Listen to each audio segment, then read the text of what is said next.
But also, it's a week of Didier Drogba. Well, the past 7-8 days, his retirement. Is he the type of character that a team like Chelsea are missing? Oh, for sure. You know, I think Didier was a fantastic player for the club, you know. And I think what we're lacking at the moment is obviously someone that can get you 25 league goals. And at the moment, unfortunately, Morata is struggling a tiny bit. And Giroud comes on. He does his bit at times, but unfortunately, from a striker point of view, you need goals. And they don't score enough goals at the moment. They really don't.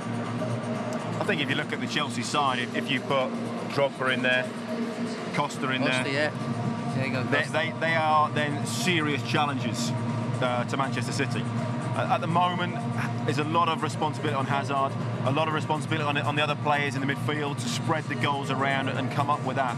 And that's difficult, you know, to go a whole season without a goal scorer that's going to score you 20-plus goals. I think they are spreading them, Dan, you know, around the midfield. I think that area, I think at the back they score goals. I don't think that's just enough to challenge It's just Man the City. striker. The striker situation is the killing point, I think, at the moment for Chelsea. And I think that's someone that... I was surprised that they actually didn't look at someone in the summer. There was a lot of speculation over players, centre-forwards, and I kind of looked at the boy Vardy and I thought to myself, why not? And he would score. Yes, I thought he'd score goals.